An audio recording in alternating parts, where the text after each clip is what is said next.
purchases and immigration. To the Zionists, see, the issue is that Europeans cannot live at peace amongst anybody. You have to understand that prior to these Zionist Jews coming to Palestine, during the Ottoman Empire, Christian Jews and Muslims all lived in that area together. this felt like a betrayal. In response, some set off bombs across the country, killing dozens of Palestinians. But soon, everyone was distracted by something much bigger.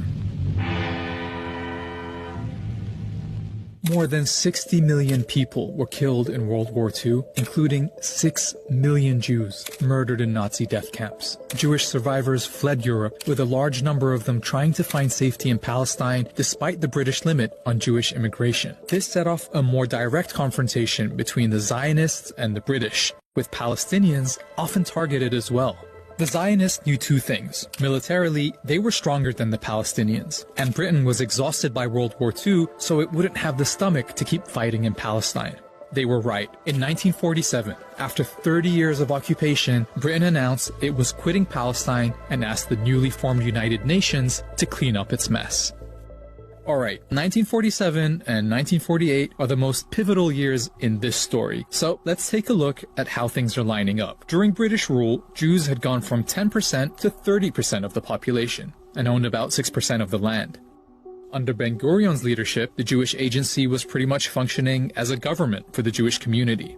And the Zionist militias had tens of thousands of soldiers, modern weapons, and officers who'd already fought in World War II. On the other side, the Palestinians hadn't been allowed to develop their own administration or military.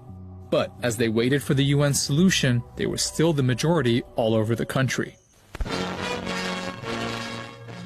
In November 1947, As you see, the UN directly inhibited them from developing their own country and putting themselves in a position to defend their homeland. So this has been a United Nations attempt to replace a melanated group of people with a white nation people, which is something that white people consistently do. So if you're black and you're on the side or believe that Israel is just,